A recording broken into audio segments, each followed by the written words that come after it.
What is up, everyone? Look, in person. We're in person. We did. Oh, this is a special episode. It's episode 20. Episode 20. We're here with each other in person. We used to live together before we. I can touch you. Harry Potter memes.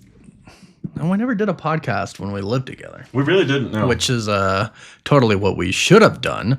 But hey, everybody, thanks for being here. Thanks for all the support in the podcast so far. If you're new, we'd love it if you subscribed. We talk about pop culture, kind of everything, but it always centers around Marvel and such, and DC and the X-Men, which we'll talk about today. We picked up some cool jackets. At least I think they're cool. They're X-Men. We found them at GameStop.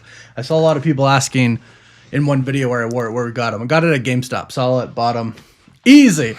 Perfect. So the Super Bowl. I was going to say, we usually release our episodes on Sunday. Yes. But the Super Bowl was last night, and beyond the football game or the halftime, there's just so many different pop culture things that happen across the board. Right. Well, we were joking the whole night. We should have been live. We should have been reacting live, to everything. We were live reacting to the game, the halftime show. We were live reacting to the different commercials that were coming out. But that's something that's super cool about the Super Bowl specifically, and why I really do feel like it's one of the biggest events in the USA is because it doesn't matter if you like football or not. Right. There's something for you. There's food, commercials, or right. But let's just jump right into this one.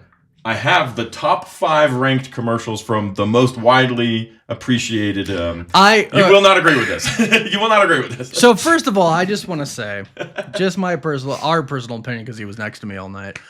It was pretty lackluster for me. Like the whole thing. The whole event. The commercials, the halftime show, the game itself was just like, oh my gosh. Well, yeah, the game was like, whoa. Unless you're a Seahawks fan, you and probably if you're a Seahawks fan, you probably had a night. great time. And I didn't have a dog in the fight. I'm a Cowboys fan, so I really haven't worried about a Super Bowl in a very long time.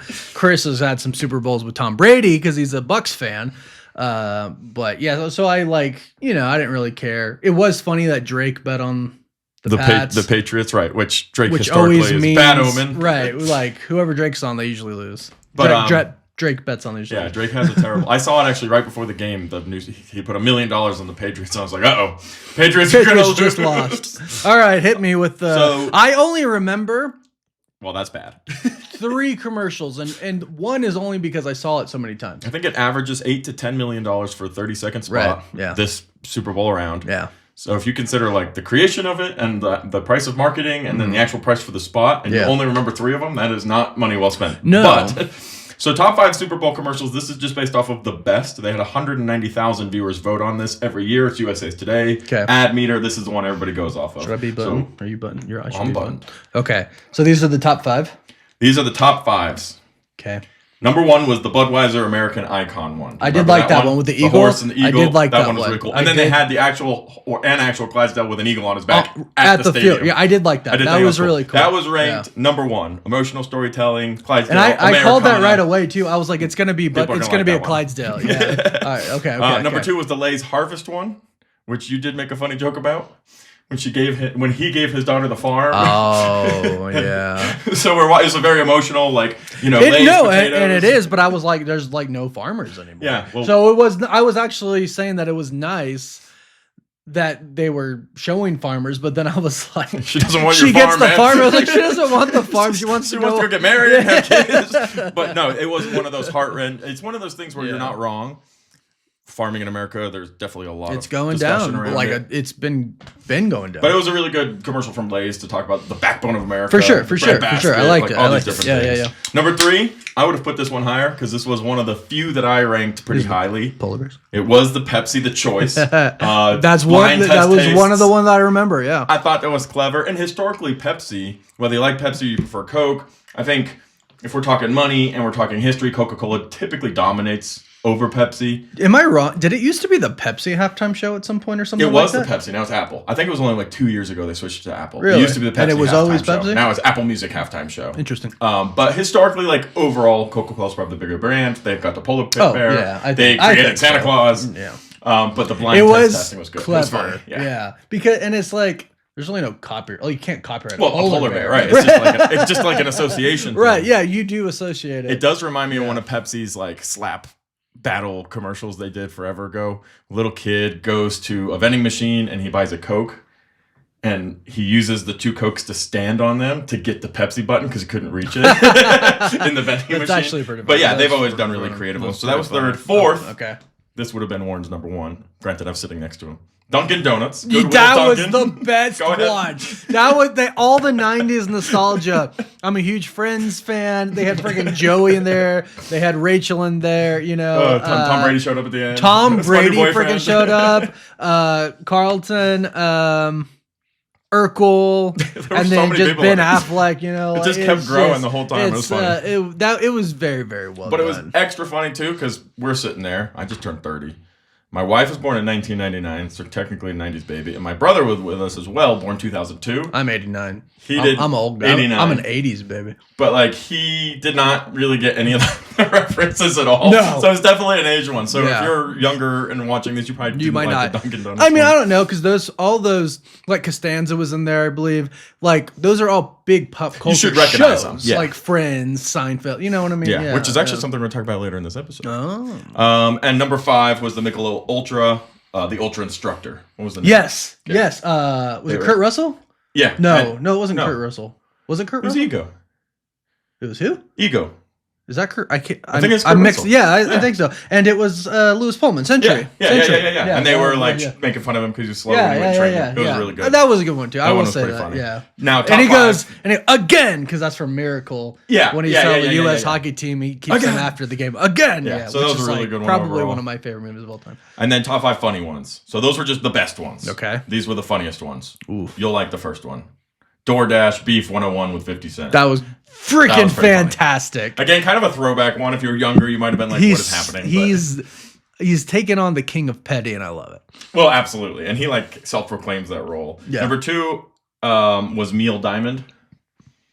Yeah, in the Andy bar. Samberg pretended to be. It was Andy Samberg. Yes, I knew it. You were like, wait a minute. I was like, is that Andy Samberg? Yeah, it was Neil a little. Diamond. It got for me. It got increasingly weird. So good. It started off really good. Then he going around squirting people with his mayonnaise. I did like that one. I did like that one. Yeah. Duncan, Goodwill Duncan was third for funniest. Yeah. So there you go.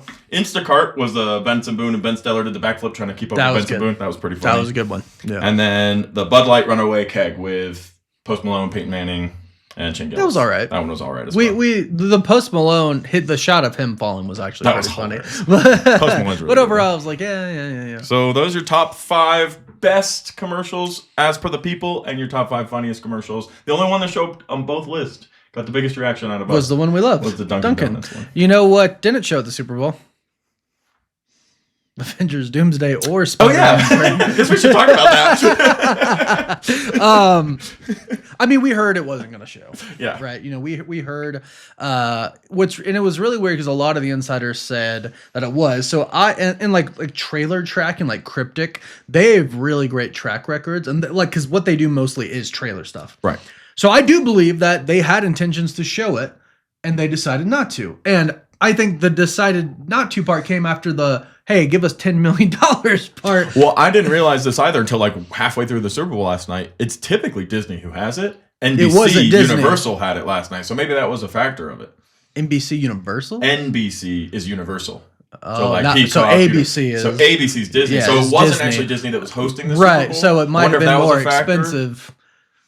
Because at the end of the day, like Marvel has a budget, and even though Disney's the one that has it, they still have to pay for it, but they're paying themselves. Like it gets all complicated. I think it's part of the bigger thing. I think it's part of, like, I think it was on the list of things they could do for the marketing. Mm-hmm. But ultimately, I think they have their own plans. Right. I think they have their own plans, and they just really ultimately decided the budget is better spent elsewhere. Because we talked about this. They know. Well, yeah. It's going to go viral. They don't need the Super Bowl. It's blown up the internet no matter what. You have the X-Men in it. We already saw the shot. And here's what's kind of crazy, and this is kind of what backs up my theory about this. They have 3 trailers already rated that haven't been released. They are sitting on 3 trailers right now. Yeah, this wasn't like, the trailer wasn't ready, let's not release it. They're planning something, whether there's an event day like the chair event or something that happens. They don't need the Super Bowl. I actually was thinking about this last night or this morning or something. I do think maybe they are changing some things. Not necessarily with the trailer, but maybe with the movie. And what they wanted to show maybe didn't accurately represent what was going to be in the movie. Yeah. Because we've heard that they're doing reshoots with actors who haven't been in it Who yet. weren't able to get in it Maybe scheduling didn't allow. I mean, and there's a lot of drama. Yeah. Well, there's a lot of time. There's a lot of time, too. There is a lot of time, which is a one big advantage here. So they definitely could have changed what they wanted to show. Because maybe some of the story changed a little bit. I don't know. Yeah, I mean, that would be okay. I don't think we're in a rush. Probably think it's a combination of both. I also think there might have been some Spider-Man versus Doomsday at the same time conversations. We're overshadowing ourselves. What is the best way to get the most for both? For both, yeah. They don't need to be on the same day. I mean, they don't need to be on the Super Bowl day. And it was funny because we were sitting there looking at it, and this is going to be the first Avengers movie to ever come out that doesn't have... That didn't have a promotion at the Super Bowl. Ever. Yeah. The first ever one. The only other... This is a absolute... I just thought this now. This is not news. What if they're planning on delaying it till after the next Super Bowl? The first trailer? Just Doomsday till post-February next year. Well, that would mean they'd have to delay the movie. That's what I'm saying. Nah, I don't think so. Not likely. No. Just a thought, because I feel like... historically, Marvel drops Avengers trailers at the Super Bowl. No, and this is the first Avengers film that didn't get one. Yeah, it's kind of crazy. A little crazy. It's very crazy. But we are a little ahead of ourselves still. Coming out way December and... We don't have the Spider-Man trailer. And that movie's coming out pretty soon. July. Yeah. That's... and I think there was some conversation. We are 5 months away from that. And I'm okay with that. If you want to know my honest... I'm super excited for a trailer. But if I'm going off of what No Way Home gave us, I liked going in there. You said it today in your video that went out already. They might not show us Sadie Sink at all. They might just keep us guessing. I don't think they are. And I'm okay with that. I'm really okay with that. I really don't know what's happening in this movie at all. Besides a ton of people but as far as the actual story goes, yeah. it's a big surprise. Now that probably won't work for the layman fans. They're going to probably need a little more information. But as you die on this hill, Spider-Man is the biggest hero of all time. This is 100% accurate. So he kind of doesn't No, I don't think so. And plus, kids are going to pull their kids to go see this. Whereas Avengers is a bit more of a mature... just based on what we heard, Avengers Doomsday will be more mature. Mm-hmm. And I'm sure, kids will want to go at. But, you were here, my niece and my nephew came over, and I have stuff everywhere. And she's sitting there going, Ghosty, Ghosty, Ghosty! Yeah. She knows who Spider-Gwen is. Well, your nephew put on the Spider-Man helmet while we were there. Right. My nephew put on my Iron Spider helmet that I have, just everywhere. I have stuff everywhere. And, it's just, and they're almost 4 and 2. And they're just sitting there going about Spider-Man and Spider-Gwen. So kids will take their parents to see Spider-Man. Kids will make their parents take them to Spider-Man. That's very true. Avengers Doomsday, I think, maybe not so much. There's a little bit more depth to that. It's a little bit more complex. Yeah, a lot more depth. Because because kids can watch Spidey swing, and it's really freaking doesn't cool. matter about any of the details. Right, shooting webs up, and it's definitely more lighthearted. Even though we are hearing this one's going to be a bit more emotional, and we might get Stalker Spider-Man apparently. Stalker Man. Yeah. So I saw some comments actually because Chris from 3C Films, who's we've talked many times before, he's really cool. He came out. He figured he found out what the new trailer is going to be, and he says MJ and Peter live next to each other, neighbors. And somebody are like, did MIT go to New York? Did they move? What is happening? But I do remember, and there'll be a small jump. We've heard at one point in time there is a time jump. I don't like that. That's fine. Technical stuff. Sorry, it's fine. Boom. But no, there's supposed to be a time jump. Yeah, and I that's also the feel only way that makes sense. I also feel like MJ, not Mary Jane, Michelle Jones, has the personality where she's like, I didn't like MIT. I quit. I can't. That's actually that's kind of have that personality as well. That is very true. Something was off. I was missing something, and I didn't know what it was. And it's really Peter, but she doesn't know that. But she doesn't know. It's just so I just went and found a different path, and that could be something like that. That is possible, but we did hear about the time jump. It also could be I did think it could be in between semesters, but why wouldn't she be with her parents? Why would she be It's all on her own in a over very the bad place. apartment with I'm excited to see where they pick it up from. Obviously, Peter's going to be in a really weird place, and overall, Spider-Man's be good. But it goes back, and I had this thought while we're talking Doomsday, we're talking Spider-Man.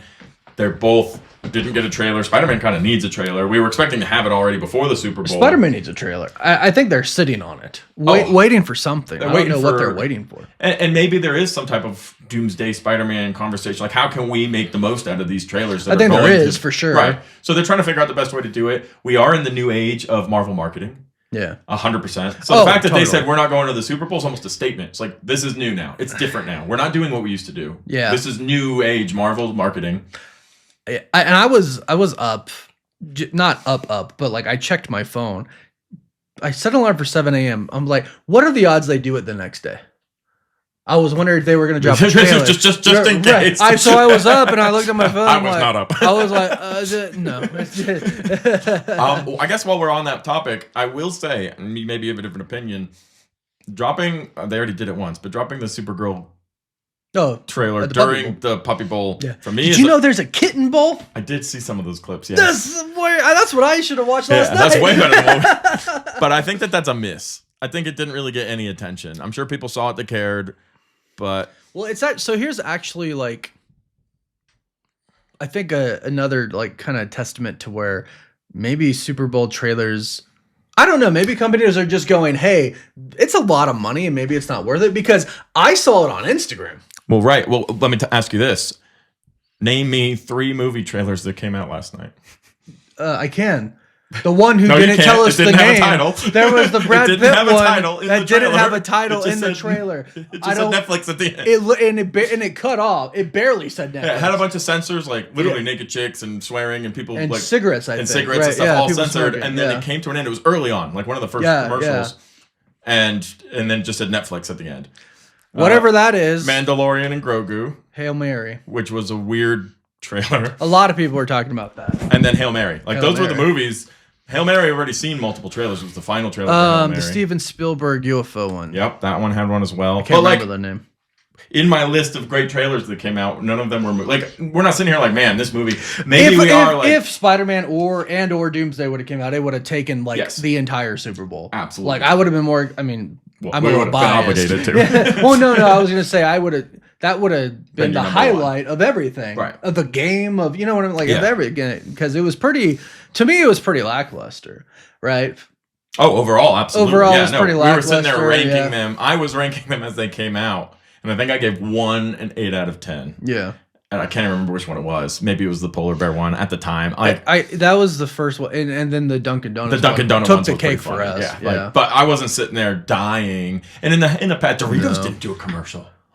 Did we miss it, or did they not do it? Doritos always does good commercials. I don't know. I feel like the last few, and what's really weird is like I don't have anything against Bad Bunny, but I thought it was pretty lackluster. I actually really like Kendrick Lamar, but I thought his was pretty lackluster as well. And I just kind of think like it's not a very broad. Like I feel like the performer is supposed to appeal to the masses, and they like picked very niche performers. Like the Kendrick thing was because of the Drake beef. No doubt. He was popular at the time. He was super popular, but like I question like, okay, but how many people at the Super Bowl knew that and knew his stuff? And I really like Kendrick. I blast his stuff all the time. And it's hard because there's not really one artist that covers the blanket of everybody. I mean, wants to watch. You're like Taylor Swift. Yeah, that's like but there are people that hate Taylor Swift too. Of course there are, especially in football now. Right. Well, yeah. Yeah, and it's like I don't have anything against these people. And it is hard. How do you get someone who appeals to everybody? But you know which one I think was most memorable for me was like Snoop Dogg, Eminem, 50 Cent. I would say like that one was really cool to me. I can't even tell you how many years ago it was, but in the modern era, in the last several years, The Weeknd had one. The Weeknd had one of the best ones. He had like a big marching band thing. He did a whole big thing, and it was funny. Like the Bad Bunny performance last night. This morning, I'm on Twitter and I'm seeing like all these people who were there. And it's like him running through this grass, and you can't see him. Like nobody there actually got to really see anything. Like him running through and doing all the cultural shout outs, like, oh, here's the bodega and all these other things that for the culture was really cool for them. That's great. The people in the stadium didn't get to see anything because it was all happening in this grass. Sure. And it's like that's a little and difficult as well. I guess. I don't know. And my mom's Mexican. For those who don't know, I'm part Mexican. My dad's very Scottish, which is why I'm so white. And I'm Chris. Chris speaks fluent Spanish, though. I don't know, just the whole thing, and I include the commercials in that. Just fell flat. I don't know. So how do we ramp it up? Are my expectations too high? I mean, I feel like maybe when or has Marvel been carrying it this whole time? There's has no Marvel trailer. always It's carried terrible. the Super Bowl? And the Mandalorian Grogu one was weird. It was weird. Alex, my wife, was sitting there They trying to were guess on, what like, it was. the Is this a tauntauns. Wells Fargo commercial? I had no idea what She it was. did think that. I remember that. Yeah, like, I have because no their idea. logo was like the carriage Yeah, thing, right? which was like a solid guess. But And Pedro Pascal, we spotted him during the Bad Bunny performance, and Jessica Alba, right? I do have a hilarious thing from that. But I find it funny that they, I mean, obviously want to keep the focus on Bad Bunny, but they didn't like zoom in on any his of them. face or anything. I have here a wonderful picture of the two of them, and the Sue caption Storm is, and- "Reed, that's not your Sue. That's not your Sue. Get out of there." I told Chris this last night though, like, yo, Jessica Alba was like it was literally Natalie Portman, Padme, and freaking Sue Storm, Jessica Alba. That's who the time period. I was smitten over those. I still am, in all I'd honesty. probably throw Like, Keira Knightley's Elizabeth Swann in there. yeah, for sure. Yeah, Time period. yeah, for sure. I like her a lot. But no, I don't know. I don't know what the changes and the fixes. I think the event, maybe it has just become like such this big cultural thing for everybody. It has. That it does. You have these expectations for this one night, and it's parades, New Year's Eve, like all these different events that aren't as fun as you think they should be, because on TV and in episodes of TV they are. Yeah. Like, that's just life, and that's fine. But the food was good. Some of the commercials were pretty funny. It was funny how the MVP was almost going to be the kicker. There were some fun things to who was it, the right? MVP? I don't actually know. Let's We find out. stopped because we were like, all right, we're done. Like, Who got we went and played it should have been pickleball. we did go play pickleball. I mean, and it's just like, again, it's like I don't have anything like against like the teams, like, or anything, the commercials, but I don't know. I just felt like it was kind of The running back for the Seattle Seahawks won the Super Bowl MVP last night. Which makes sense because they ran. It must have been, but it also must have been like an over the year thing. You know what I mean? Yeah, like there's but there was a moment where Paulie Martin had the kicker as like, dude, he had the like shoo-in. 5 field goals. He was like the shoe-in. Yeah. And I was like, that's kind of crazy. Not that he didn't do a good job, and maybe even deserve it, not but it is extra, funny. But it's like not extra points, field Yeah, goals. Oh man. Yeah, But no, it is a fun event when you're in pop culture. It's a fun event if you like. It was hot so wings fun. and pizza rolls. I was gonna It's a say fun we event still for had any fun. reason. Like, your company makes the difference too, because it was us and Chris's wife, and I had his baby on me for a long time. My baby's Sitting first in my Super lap. Bowl. Yeah. Well, dude, we went and looked at performances from our first Super Bowl, because I was saying to my daughter Scotland, I was like, "This is your first Super Bowl. Bad Bunny did your first performance." I'm trying to remember now what mine was. Mine was 3 people. Who 3 people from that I had no never idea who heard they of in were. my life. And then my wife, 1999, I wish- was Britney Spears. Yeah, that's 2000 nice. would have been her. I wish first we one. could have been Or no, like, it was Scotty, Christina Aguilera. your first Super Bowl is when Avengers Doomsday trailer came out. But then there was all the drama around Robert Downey Jr. and his wife. He wore the jersey. thing. Yeah, he wore a jersey. Can we pull it up? Yeah, I got it. But he. Everybody was like, something's happening. That was the funny part, and because of course I'm monitoring all night, because I'm making jokes. Like, we grabbed all the food, took it upstairs to my loft, and I set it down. I was like, and the trailer dropped. Well, we walked in. Warren and I went to Costco, and it was 4 of us. Yeah. We had all this food and pizza, bagel bite, like tons of food. And focus. Come on, hold on. I got you guys. No, I don't. There it is. Nope. trying. There it is. That's what he wore. Okay. But So that's what we he had wore. all the food, and Warren's uncle was downstairs, and he was like, "You guys having a party?" We looked at him. No, Just just us. We did get a lot of had like so chips and stuff, so and much food. pizza rolls. It's fun. Well, It's that's fun. the whole idea, and we talk about the idea that birthed this podcast was being in the social media space. There's so much negativity, and yeah, there's a lot of negativity around the Super Bowl, and we're talking about, it wasn't as much fun as you want it to be, but we did have a good time. Life, in general, it is what you make it. You know, go make your life fun, go enjoy it, Right, and hang out with people. I'm sure there's people who absolutely loved the teams. Mm-hmm. And one was like Chris Pratt was there having the time of his life because he's a Seahawk fan. He announced the Seahawks. He pulled them out onto the field, and I mean, he's a lifelong fan, right? Yeah, and he was having a great day. Yeah, but if you're a Pats fan, it's not such a good day. If you're a Bad Bunny fan, you had a great day. It's exactly. There's just lots kinda of things that if you were hoping for a trailer, you didn't get one. Well, I was, and I didn't get one. But Doom himself teased it, and everybody was like, "Wait a minute, we're getting it." I didn't think so at all. But I think this is so intentional. I think that was totally planned. Team Green. right? Like, Team Green is literally the caption of it. And Robert Downey, like, if you look at his stuff, he's done that a lot. He's teased like comics that he's reading, or like, he did the silver for and Christmas. gold thing. And what happened with that? It was Christmas morning, and he posted that, and we're all day waiting. Not waiting, but like, what if a trailer drops? Is a trailer going to drop? Like, there's these little teases, and they're building up. I was going to say, they actually are really building a lot of anticipation to where it's like, hey, we're going to do these little things. And everybody's going to freak out. And he's like, we're going to make people think we're doing something big. But I think the something big is all of these little things building up to just the release of the trailer. I am curious about the 3 trailers that they have ready. Like, are they going to do another in the theater type of thing? Are these like the last 3 trailers we're going to get? Will there be right? more? Is it a teaser trailer, the main trailer, and then the final second trailer? one? Yeah, I can't imagine they have that done already with a lot of a lot of additional photography and new people, new scenes being shot. Well, I'll be first to say, I hope in the new Marvel era of marketing, they do not drop 100 million TV spot trailers. I would agree. Yeah, they showed us too much Red Hulk and too much Galactus. Yeah. Galactus was pretty awesome. Fantastic Four, they did a little better, but they still ended up doing too much. They showed a lot of Galactus. I could have dealt without seeing so much. I like the shot. I think this is what it. I can't remember the first shot. Was it the first one? Was like him coming up back of his head by the Statue of Liberty.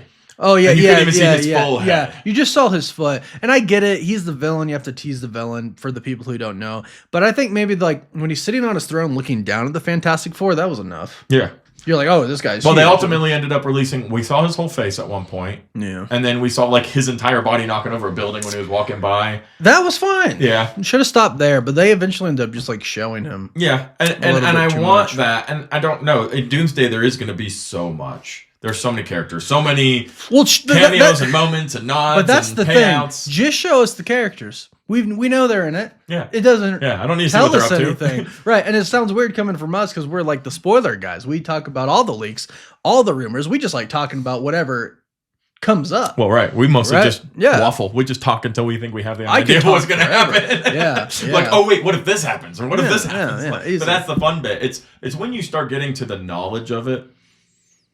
Where you're sitting down in the movie and you know everything. And you don't have want any it all doubt. confirmed. You want some doubt. You want doubt. It's Spider-Man No Way Home. Exactly. And that was 99% confidence. We knew. But we didn't know. But we didn't know. Yeah. And that was fun. Sliver of doubt is what made it very fun. And I want that for Doomsday, but more actually. Yeah. And I think the difference between this and Doomsday is there is so much to it. Yeah. Like there are so many layers to do. I'm still trying to figure out really how they do this. That's the cool part is we don't know a lot Spider-Man of No Way Home was like, oh look, 3 Spider-Men and like they're gonna swing together and fight the bad guys from different worlds and that'll be great. Yeah. That was a little more simple. This is a complex movie. There's it could be hard to really know everything. Ooh. Yeah, and I told you yesterday, there was a report, can't remember who it came from, I think it was My Time to Shine, who said the reason that the Avengers and X-Men ended up fighting is because of the reported opening scene between their universe and Spider-Man's universe. They've been through a few incursions before. They've been surviving. So they know that to keep your universe alive, you have to defeat the other. So they're ready. So they assume that when the Avengers go to their universe, that's what they're doing. Right. Trying to defeat them because an incursion is about to happen. I like that. But then it's like I assume it's like, hey, let's work together though. Well, I like it as well because it really puts this X-Men universe on a bit of a pedestal. Like, look how great. Like they're ripping through all these universes, these Earths, really, because it's Earth versus Earth, but it is cool to see that they're putting them up on this prop. We're gonna have Toby, who's gonna be like the opening character, presumably right now, which is putting him up on this prop, and we're getting all these different moments that are giving these characters who are getting introduced into the MCU and are able to finally live out these moments before the reset. Yeah. Like that opportunity. Like, I think so many characters are going to have individual moments. Whether it's 30 minutes, 30 seconds, 5 minutes, 30 minutes. Yeah. We're going to have so many, like, that's that person's moment. And you'll be able to go through and individually appreciate them, which is really exciting. With the exception of Doom, who has the most screen time. Hopefully. 100% hopefully. Yes. No, with the exception of Doom, who has because he's gonna have the most screen time. Exactly. Well, let me ask you this. Who has the most screen time? Oh, you're asking me. Sorry. I thought you were building on what I said. No. Who has the most screen time? It's feeling like it's going to be Captain America. which makes sense. I mean, he did get his own trailer. Unless he dies 5 minutes in, which doesn't seem They like want to give him his own trailer for that. It feels like it's going to be Captain America. Thor, Loki. I think it's more I don't the know that we're going to OGs. see as much of Loki as I want to. I will want to have seen more Loki than we'll get, I think. It's kind of how it sounds. He's going to be in the background. There was a report I don't today. know. He did say... No, he said they did some things with him that he's always wanted to do that they've never done before. Well, maybe. I mean, I'll be happy. The more that Loki could we be get, the better. That could be 2 minutes. Right. But, I mean, there was a report that came out today. I could not quote who it was from. But the final battle is going to take place in Latveria.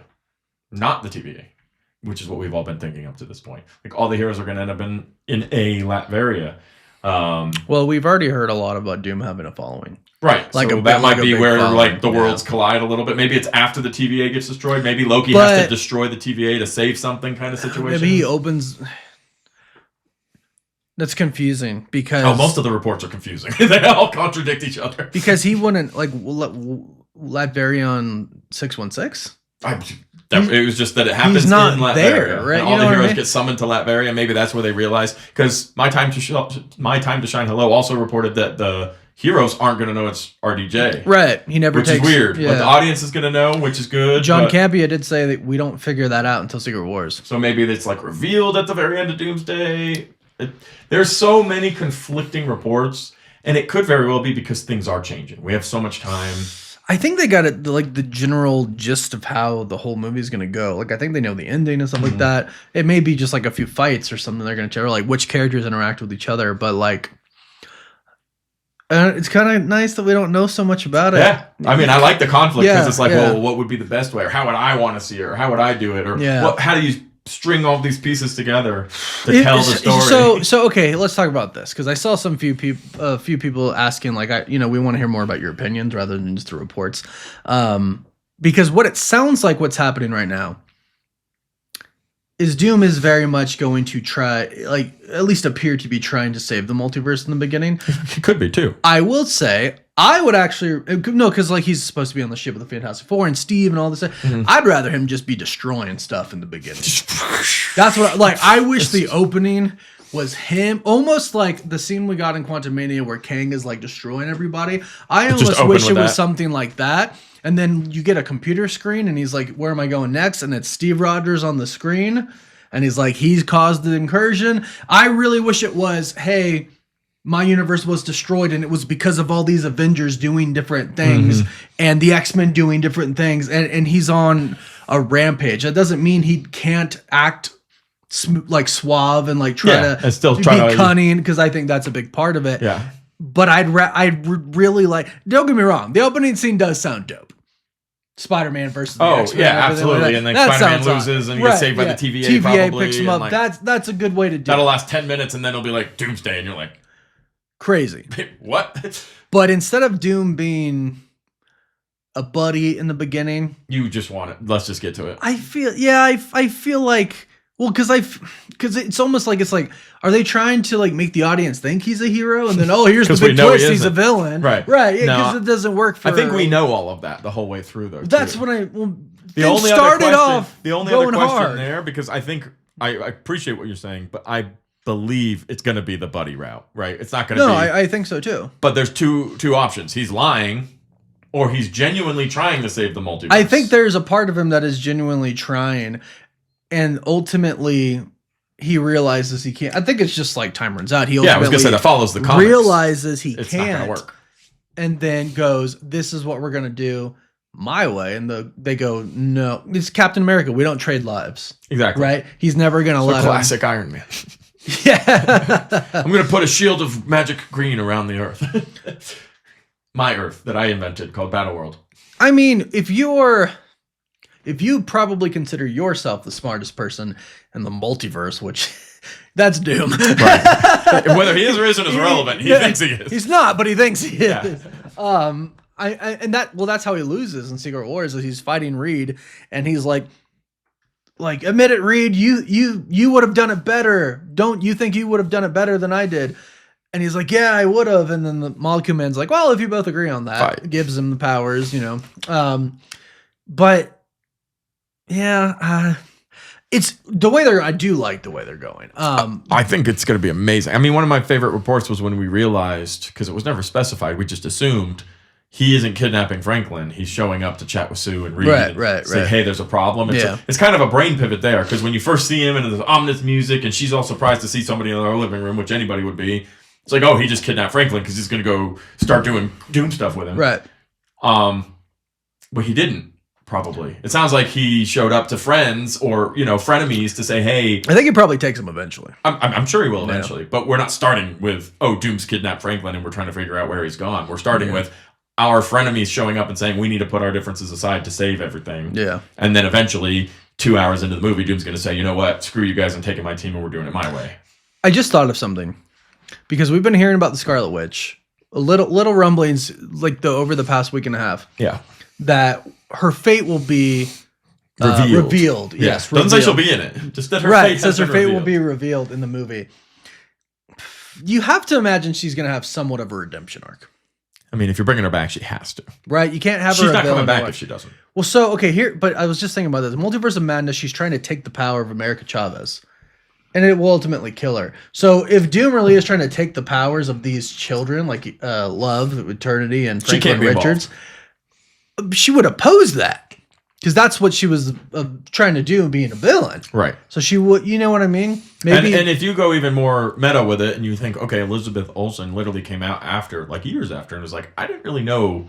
Yeah, until everything going on with my 2 weeks character before or a month before or something. And she was like, I might not have done it if I really understood what my character was doing. And everything was changing. New directors, new writers. But constantly there was a lot. But Wanda does become the villain in comics, and you know what I mean, like House of M and stuff. You know what I mean? Like my thought is for Elizabeth Olsen to be like, yes, I'm going to come back and play Wanda again. It'd have to be really good. It needs to be something that she's going to probably understand and agree with, and not get changed halfway through with a new director. She's already said she wants to do House of M, which has to come after. Yeah, so and she'll have to be a bit of a bad guy for that.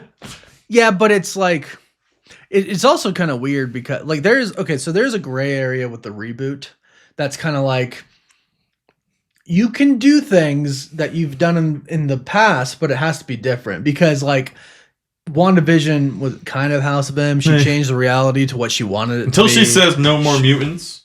Well, that's what I'm saying. That's like the most iconic. That's what I'm saying. We have Wanda, not got, and a lot of people thought it was going to be the reverse. That's how we get mutants in the MCU. I actually believe that. Mutants. That would have been cool. Yeah, there's a lot of cool twists you can do, but I also do think like Wonder Man. Nothing like the origin. That's because though most of the stuff like Ultron and Hank Pym, that stuff all pad. You can't actually make the same Wonder Man from the comics, but going into the new MCU, you can. Mm-hmm. So there is a weird gray area where they've kind of done things. I feel like I'm making a sling right here. Where you've kind of done things. Like you kind of not really did House of M, but it's the same like reality altering to make it what you want. But different. But now you got to do the real House of M. So, and I think that would almost make him do, you'd either have to go super comic accurate or do a different twist. But for the Scarlet Witch, if she's alive and in Doomsday and Doom is trying to take powers from these children, I do think she would probably step up as probably the only person who might be able to contend against him. Doom, yeah. Sentry and Magneto are, and that's why we've heard they're the MVP. But Scarlet Witch, I think, would be Well, they're keeping her all under wraps, too, as well. It's kind of a little bit of a secret, because it's a big reveal, like, what's going on with her? Where's she at? Is she alive? Is she dead? Does she come back to life? And maybe she comes back, and at first it's like, oh, yeah, no, this guy, he's trying to do something good, and then she realizes he isn't, and she flips. I think that's a big, like, the whole him reviving her thing via Franklin, that would obviously make her go, well, he brought me back. Yeah, then 45 minutes later, she realizes, 45 movie minutes later, she realizes he's going to kill Franklin, and she's like, exactly. No, never mind. Maybe this guy's not so good. I'm not doing this again. Don't go down that path. Yeah. I can see something like, don't go down that path, Victor. And then Strange is there. I can see that being a really cool dialogue as well, because it wasn't long ago Strange was yelling at her for that. Right. And now Strange is sitting here like, no, it has to be done. Yeah. And she's like, oh, when it's for you, it's okay. But Wanda, when it's for me, it wasn't. It's the only way. Yeah, just like, I could see that being a really cool narrative. All three of them there, and like they're having a big conflict. And then a big, huge fight, and she gets away at the end. And I mean, Wanda versus Doom and Strange, that's a scene and a half, like visually. That would be really cool, because I actually think Doom would be trying to save them both. I don't think he'd let either die. Mm-hmm. You know what I mean? Because Wanda would be fighting Doom, Doom would be fighting Wanda, and I think Strange would be like, I don't want either to die. Well, we need them both, or right?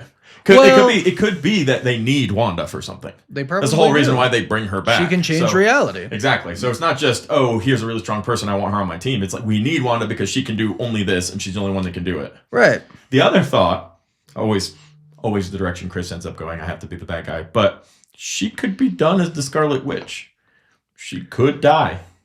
You mean she could already be dead? No, she could die. She could show up and die in the movie trying to save something, her sacrifice to save kids, and they could recast if Elizabeth Olsen's done, if they want to start a whole different direction. It's really messy, and I say this, the reboot's already very messy for me. Like, I think it's a big mess. When you're looking at the young Avengers and the children and her children, and there's a lot. It's messy, and they're already talking about how they're going to do the whole Kingpin and the Daredevils, and all of this is all going to make it over. And I'm like, well, what are we missing? We're losing She-Hulk. That's the only thing we're losing in the reboot. Like, it's already so messy for me. Yeah. And I'm a lot more on the slash it side as far as reboots go. You want it all gone. I want it all to restart. I don't know. I'm honestly kind of leaning that way too. Yeah, and I think it's already getting really messy. I think in all honesty, I think the only problem with slashing everything is Tom Holland Spider-Man.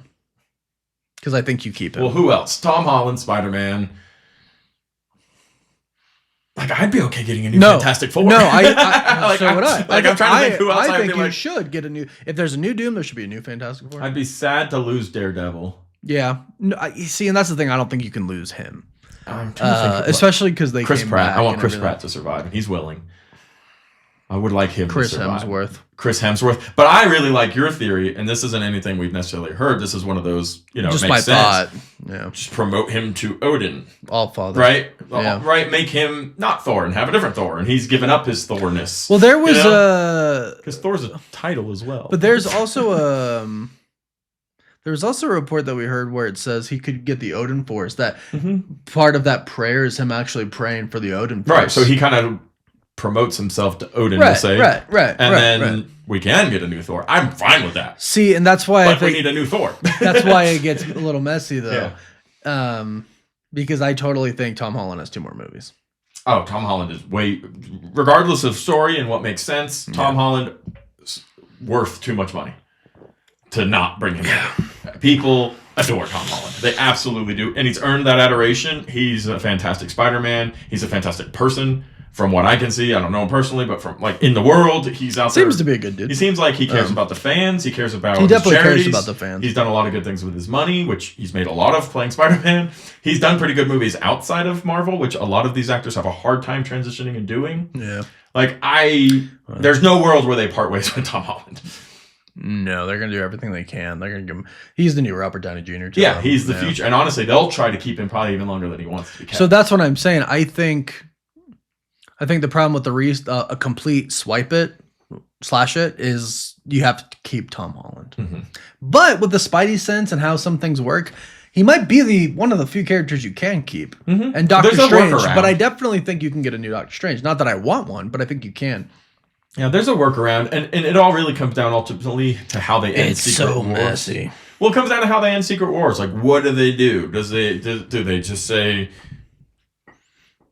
Like, doesn't make sense. It comes down to good writing. I don't really know the way they're going to do it. We don't even know all the multiverse rules because they weren't even able to explain those, right? So how are they going to explain this reset? Doesn't mean they can't. It's just really going to weigh on how the movie ends. Secret Wars is ending is so important. Very important. And I am still thinking, like, okay, so, like, Magneto's backstory, Holocaust stuff, you know what I mean? Mm-hmm. Like, how does that work?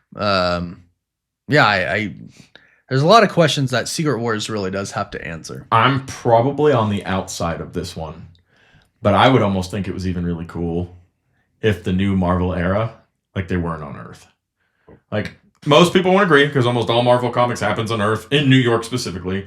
But if they were to, like, reset it all out and they just recreated a whole new world, where Marvel wasn't a parallel of our world like it has been, it's like this whole different creation. It would be very cool. Yeah, I don't agree. I'm completely on my own. I appreciate I'm the outlier on that, but I think that would be really cool. Because I think you get engulfed in it because it is Earth.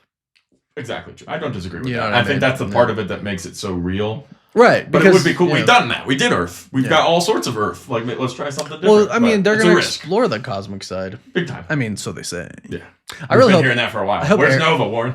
Well, apparently they have Nova ready to go. It's ready to go. But they're waiting till the reboot. Let me bring you back to 2019 when we first heard Nova was on his way. Yeah, we're like Ryan Gosling Nova. Yeah. Oh, I heard something interesting. I don't know how true it is. I think it was some account on Instagram that reports everything. It says Robert Pattinson as Ghost Rider. Marvel's considering him for Ghost Rider. I don't know who said that. I don't like it. My initial instinct is I don't like it. He would be a perfect molecule man. He'd be I think I'm the first one who said that. I believe, not that that matters, but I created a photo of him as Molecule Man. Let me see if I can find that because it is literally perfect. He has Ghost Rider. No, I don't doubt that he couldn't do a good job. I mean, he's a great actor. Yeah, but I don't. Well, there are so much better options. I would prefer Keanu. Yeah, there are a lot of better. I mean, I could think of 10 people that are probably better than in my mind. But imagine Robert Pattinson a little bit more rugged. I mean, he's just a clean cut guy. He plays clean cut characters. Ghost Rider really isn't a clean cut character by any means either. So I have not heard that one. That is out of left field. It's very interesting. That's a left field one. Yeah, and I'm not sure. I don't know. Let us know. Do you like that? I can't seem to find the picture. I thought I had it somewhere. I'm sure I do. I just have over 15,000 pictures on my phone. Yeah. So well, while you're looking, I'll transition us out of Marvel for half a moment because I saw some news that I desire to speak about deeply. Pirates of the Caribbean news. I'm sure you've seen it. I've seen it. But I'm going to talk about it. Okay. The Pirates of the Caribbean 6 will focus on Jack Sparrow's son, who is likely also Margot Robbie's son. So they had I'm okay with that. Baby-making moments. I'm okay with that. And it will be a priority for Disney's new leadership. That's what yeah. And the writer will be Katie Wilson Carnes, who wrote 1917, which is really That's a good movie. Yeah. But Johnny Depp isn't confirmed to come back yet, but I'm going to go ahead and say it's pretty likely. Well, especially because, I found it. Boom. Reverse 35 seconds. Molecule Man, Robert Pattinson, and it is, there you go, boom. Yeah, that looks so good. That's a great shout. That's a really, really, really good shout. And I didn't make that, or maybe I did, I don't remember. But I think that would be the best. That'd be cool. We're probably not going to get a Molecule Man, but that would be a great shout. I do like that matching very much. But real quick, just giving me a little bit more pirate time. Yeah. Oh, no. Take it away. Jack Sparrow. Yeah.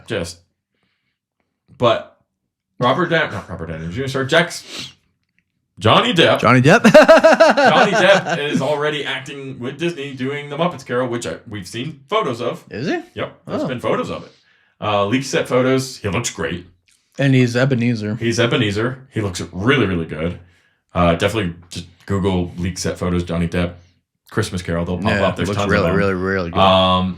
And so he's in with Disney. He's working with Disney. I think the only reason he wouldn't come back at this point for Pirates of the Caribbean is because it sounds like it's going to be trash. Not saying it does, but that would be the thing that stopped him.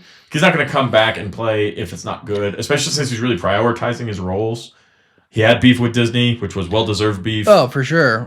He's back with Disney. I mean, he said he wasn't going to come back.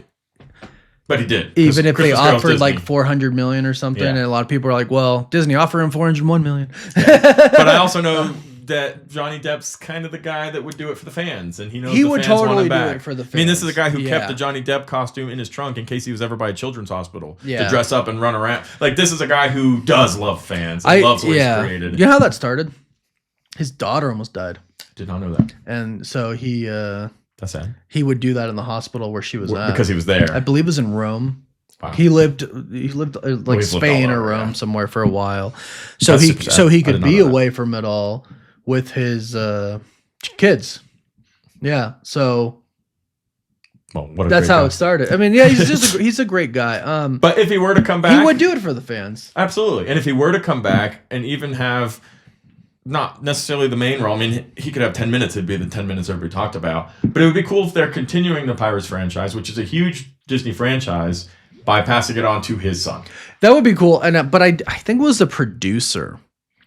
I think it was the producer who said they are writing the script with him in it. I think that's the plan. They were like writing two different scripts in case he said no, Right. but they were writing one with a minute because sounds like they want him back, and it's up to him. Yeah. And you would be stupid not to get him back. That is one of the only most way it survives. iconic characters of all time. Yes. Of all time. By that specific actor. You can't recast. You can pass his mantle on specifically to his son if you do it right, and he's there to If do you it. do it right. He has to be there. I think if he's not there, it's a failure. I just do believe it. And I love Pirates. I love the movies. I love the franchise. I love the cinematography. He has to be there. He has to be there for me. But it is exciting to hear that he's already working with Disney, doing a completely unrelated project, which is his first acting project in a while, and definitely since all the Amber Heard junk. So I hope he's in a better space. I know he wasn't personally. No, in a really he good was. space. He's in a good space now because he did like the Cannes Cannes Festival. Mm-hmm. He's done a lot of cool projects and got standing ovation there. I mean, and people love him. But he said, and I love him for this, he doesn't have much need for Hollywood anymore. So anything he does, it's going to be on his own terms, and it's going to be for the fan, he doesn't need the money. or for the pure joy of acting. Right. Which wasn't even his original goal. He wanted to be a musician. He wanted to be a He musician. ended up being an actor, which he didn't want. But I mean, he's Nicolas talented. Cage. That's who got him in. A lot of substances. But yeah, no, I thought that was some pretty cool news. I had another thing I wanted to discuss because I thought that this was interesting. And I saw this a little bit ago. The list of the top 10 most watched TV shows by minute for 2025 is out. Did you follow that? No. Did you follow that? Oh, I know what you said. Yeah. Yeah. We were talking last night because there were a decent amount of trailers, I suppose they're called, for TV shows that I just look terrible. It looks, the word I used was cringy. Cringy, yeah. It doesn't look good. Mm-mm. Like at all. Like it just doesn't. I personally am very under the impression, this is just me. This was the point I was going to make. I don't know if it is. Oh, it is. Say what you were going to say. I'm feeling like Hollywood just doesn't know what people want. Not what I thought you were That's I thought you were going to say what we said multiple times last time. TV's dying. TV is dying. Because I think Hollywood does not know. There's a huge disconnect what people. in the bubble. Yeah, no, totally. Bubble. I don't think these people live in the same reality as we do. I don't disagree with that by any means. And these are the people in charge of creating, writing, green lighting, the casting. That's what I'm saying. The stories and the specific actors that they get. Because I've seen shows where I'm like, I love this actor, not right for the part. You know what I mean? Like stuff like that. Like I don't know. Well, even just the soul of these shows, just from these trailers we got, it just feels like I don't even really know how to explain it. It just feels fake. It feels not real. There's no emotional connection to it for me, which is a big, huge part of TV, movies, entertainment in general. But we got the list of the 2025 total minute watched rankings. There are 10 things here. The number 10 thing had 24 billion minutes watched. It's a show? Yeah, they're all TV shows. The number 1 thing had 45 billion minutes watched. How many are Marvel? None of them. How many are Star Wars? None of them. Succession? None of them. What? Severance? None of them. My point is, of these are going to be old ones, aren't they? Only one of them was a show that had any releases in 2025. Friends. New Girl. How I Met Your Mother. Nope. What is going on? So at number 3 was Stranger Things, which is the only thing that had a new release on this list. So nothing on this list is new. Okay, then I guess that kills all reality shows. Yeah, everything. Number 10 is Criminal Minds. Okay, yeah. Number 9 is Law and Order. Yeah. Big Bang Theory came in at number 8. Yes! I love the Big Bang Theory. Family Guy came in at 7. Family Guy? Which does technically have new episodes, but it's like 30 years old. Yeah. Simpsons. Bob's Burgers came in at 6, which apparently people really, really like Bob's Burgers. Yeah, I never really saw it. I couldn't really get into it. SpongeBob SquarePants. Oh, sheesh. Number 5 with 34 billion minutes streamed. Well, but this one makes me sad. NCIS is number 4. It's one of those shows that's been on forever. Stranger Things. Grey's Anatomy in second. Number 1 was Bluey at 45. I was going to say, it's minutes. people just sitting their kids in front of the TV. Yes, 45 billion minutes of Bluey was streamed in 2025. But the point of it was, yes, all of these shows are established. They have a fan base. They have people that like them. But nothing. The Stranger Things finale hated it. On the list. It wasn't even good. People just needed to close out, which I didn't even watch.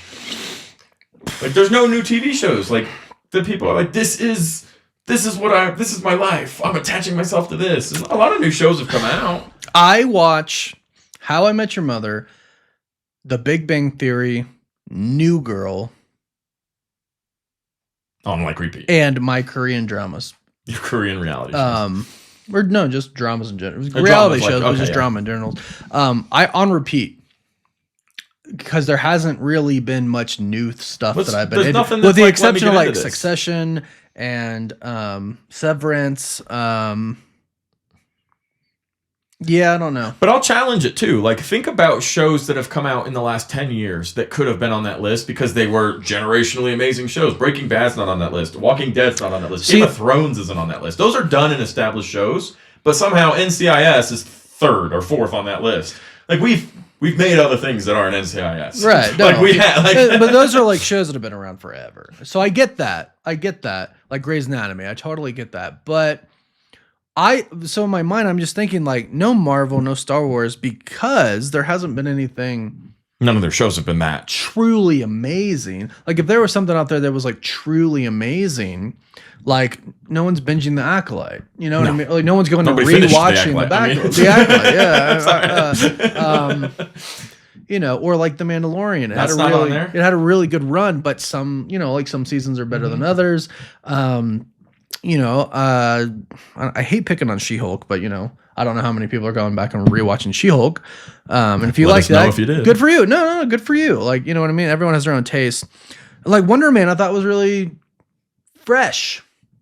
I think that's the best way I could. And I liked it. I'm not saying the best compliment I can give it, but it is a big compliment to me. Yeah, from me because it is fresh. If something's fresh and it was good, interesting, right? And like we rewatched the Josh Gad episode, Doorman episode. I really like that episode, right? And we're like, this is we're like, oh, this is like different, funny. It's captivating. Yeah. And I'm like. My issue, it's not even an issue with Wonder Man. It's just it's just like a displacement issue because I really did like Wonder Man, but it's in the MCU, but it's kind of displaced from it. I'm like, I just wish we had more of this, but like more deeply connected to and it is like obviously they're in the MCU and everything like that. I'm gonna make this comment. Marvel should stop making TV shows. I wouldn't disagree. Marvel with that should stick with cinematic entirely. Events. Well, they can make their. I'm not saying like animate. Keep making animated stuff. Marvel animated stuff. Some of the best stuff ever made. I can barely get through most of the animated stuff. Like What If? Well, that's a lie. Not even saying like that. I mean like the kids X-Men '97, like Friendly Neighborhood Spider-Man, Spidey and Friends and stuff like that. The classic Marvel comics, like TV shows, animated TV shows. Well, X-Men '97 was phenomenal. But that was because it was like the reboot of the classic that was already fantastic. And even your What Ifs and stuff, keep making your like they should go all in on the animated stuff. Stop making the non-animated stuff in its entirety, and just stick to cinematic moments. And take your time, write your movies, give us a Punisher movie, give us a Daredevil movie, connect all of that, connect all your boxes, and then have a Doomsday type cinematic event. That's my opinion. I don't think Marvel TV is going anywhere. I think maybe an issue with Marvel TV is they are not focusing on the characters that they should be focusing on. Also true. I mean, if they made because Daredevil Born Again, I think is great. Yeah, I thought Loki was great. WandaVision was great. Loki's the best one. But like we didn't need an Echo special presentation, and that's not me hating on it. It's just the character. It's a waste of resources. It's a waste of effort. It's a waste of the attention of the and also when they were over flooding people with content, right? And so, but I've said this before, and I think this is what you're getting at. When a Marvel movie used to come out, it used to be a big event no matter what it was. It used to be a huge event. And some were bigger than others. Like, maybe Ant-Man wasn't as big as a new Captain America. Ant-Man was probably like the first project that came out where it was like, people were like, I don't care about this. Like the first Ant-Man. I recall specifically, people were like, oh, that movie was kind of boring. People didn't shout to the masses that Marvel was dead. People were just like, that wasn't a moment. I enjoy the Ant-Man movies. Well, and I think a lot of people enjoyed them. But I'm thinking back to like, oh, this was a cultural movement. Black Panther. Right. Like Civil War. And even these movies that came out and like changed people's lives. Well, and even Guardians, a lot of people didn't know, but it ended up being. It ended up having this whole. They're like, wow, movement. It's an amazing movie. Yeah. I mean, Guardians of the Galaxy was one of the worst Marvel comic runs in its history. So was Iron Man. And so was Iron Man. But they were able to redefine that. But they're not doing that with an Echo series. They're not doing that with a Miss Marvel series. And what they're doing, and like, if Echo was amazing, if it was like the greatest show we've ever seen, it would have been fine. But it was very lackluster. They released all episodes at once, which is not the best sign. Even though Wonder Man did that, it was all right. And to argue your point, one of the biggest comic events in Marvel's history was Secret Invasion. Crazy bad. And that was terrible. Insane. But if they had made it a movie, it probably would have been okay. Not with the same story. No, they wouldn't have done that, though, because you write it differently when it's a TV show. You need to make weird cliffhangers. It needs to be able to stand on its... If it's a movie, it has flow. We're not like cliffhanger here, cliffhanger here, cliffhanger here, because we're writing this series. We have filler episodes. We have all these things. To this day, I don't know how that got made. I don't know how it got greenlit. I don't know how the story got greenlit from Feige. Granted, that was like the spread worst time very thin. He was spread very thin. The first 2 episodes, I actually think were really good. They were. That spy espionage stuff came. That was really good. I was super excited for that. Like made it weird. It was, but so it's not even just Echo is a smaller character that people don't care about, or She-Hulk's a smaller character that people don't care about. There's something wrong with the process of turning a cinematic moment into a TV show. Sure. Because Secret Invasion's about as big as it gets. I mean, and it was bad. The problem is like, if they did it right, it would have been fine. We would have liked that it was a show. But they don't know how. It seems clear that they could. Yeah. I mean... And it's taking away from the movies, though. That's the problem. It's turning people off. That's the issue. Making problems. It's making continuity issues. Every show you do or special presentation you do that's not amazing... it's not like, oh, that show wasn't amazing. It's, oh, Marvel's losing its touch. That's what people think. Mm-hmm. And it's taken away from that. It's selling less tickets. And people are less interested. And they've done too much of that. Too much of not. Yeah, no, I completely agree with that. But I think I think kind of like what they're doing, like after the reset, is okay. Because I'm okay with Daredevil continuing to get season 2 and season 3 because I really like Daredevil and I like his story and I like the characters. That's what I was going to say. You have to choose the proper characters. Exactly. And like, I'm okay with the Punisher special presentation because I love the character. I'm actually okay with special presentations. I think historically you have this special presentations. I think are good if you make sure that they do not have any need to be watched to make any sense in the movies. Yes. And you want to make me a Punisher special presentation that lasts 45 minutes to an hour and a half and just throw some cool stuff about the Punisher out there and like what's he been up to in the background. If you want to make me Werewolf by Night, which was fantastic. That's what I was going to just to kind of introduce some characters and some story. But I don't need to know that when they do finally make Sons of Midnight or Midnight Suns, sorry. That's fine. Do that all year. But don't make this is a Marvel cinematic moment that you absolutely cannot miss. She-Hulk. And it's like, but there are some really important... Wong is in She-Hulk. I know. He's like one of the top 15 most important characters. He didn't do anything but watch The Sopranos, but he's in it. You would miss Madison. It makes me feel like it's really important when Wong's showing up in She-Hulk, but it really wasn't. They're just trying to use Daredevil showed up in She-Hulk. Daredevil's... I know. Me too. That's so sad. Like... It's just so, and you have these different writers writing Daredevils, and then you take that Daredevil and put him in his show. Yeah, They're different people. It's a different character. Yeah. So yeah, it's just too much, and it doesn't work for me. Meh. It hasn't really worked with Star Wars. It hasn't really worked. And some of Star Wars' shows are really, really good, but it just has. I liked Obi-Wan. That's a great show. I think not a lot of people like that, I guess. But just give me a movie. I thought it was good. Make it a movie. So that's what people want. I think my biggest issue is, especially during that time, they were just hiring people to write these things that had no business writing these things. There's a lot of because they were spread thin because of how much they were doing. That and you really need to understand the characters. And I think it should be people like James Gunn, man. They should be hiring people who have the passion that James Gunn has for these characters. He's just trying to get hired, guys. This is actually an interview. Yeah. What's up, Feige? But I'll say Wonder Man was written better. The casting was better. The acting was better. The story was better. But I'm still not sitting here going, man, I'm really glad Wonder Man was made. I am. I liked it. I just don't. I had a good time. But let's compare it to a Marvel cinematic moment. Is this life-altering cinematic? No, it's not. And that's the issue. Doesn't mean it's bad. It wasn't even MCU altering. Make it a 45-minute to an hour-long spotlight and say, hey, here's a Marvel character. Meet him. Like, that should be the point. Yeah. But the fact that... And I guess they haven't really over-marketed it and they haven't pushed it. Like, there's nothing wrong with it. They barely marketed it. But that was what was happening early on in this Disney Plus era was, guys, look at all this really important Disney stuff that you're going to have to watch. And that it doesn't now we feel have like this bad that taste at in our all. mouth. Well, but it doesn't even feel like that anymore. Yeah. It doesn't even feel like I gotta watch this next show Right. because which is fine. Yeah. That's better. That means That we're you headed in like the that right more, direction. right? Yeah. I definitely do. Like, disconnect it. If I want to go learn about Wonder Man, I can. If I want to go learn about what was the last one that came out with Mephisto, Ironheart, because that one was a little bit more disconnected as well. They're not marketing it as much, not pushing it as much.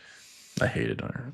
Well, whether you liked it or not, you don't need to watch it because it's just, hey, do you want to learn about Ironheart? Watch about her story here. And then when she shows up somewhere else, you know a little bit more about her. Like, you don't have to read every single comic about, you didn't need to know anything about the Guardians of the Galaxy to enjoy them. No. So if they did a spotlight to introduce them, A, it's not necessary. B, you don't have to see it. Yeah.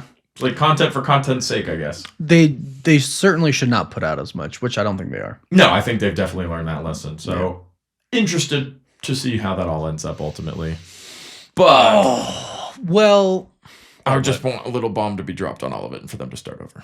well, as such, I was going to say, I think with the reboot, I think they have a plan. me too. Which they didn't really have for the multiverse. Me saga. too. Me too. I think they're planning overall, whether it was because Kevin Feige got spread thin, or he was tired, or he didn't have an idea, or what it was definitely lost. They fired people, they hired people. Well, he's only focusing on movies now, which I think is totally the right call, because that basically makes it how it was before. 100%. Because now with Brad Winterbaum doing TV. So, like, honestly, I think we are now at the best time for Marvel. That sounds weird because we went through the Infinity Saga, but think about what's coming next. Spider-Man Brand New Day, Avengers Doomsday, Avengers Secret Wars, possibly Avengers Secret Wars Part 2, the X-Men, another Doctor Strange, another Black Panther.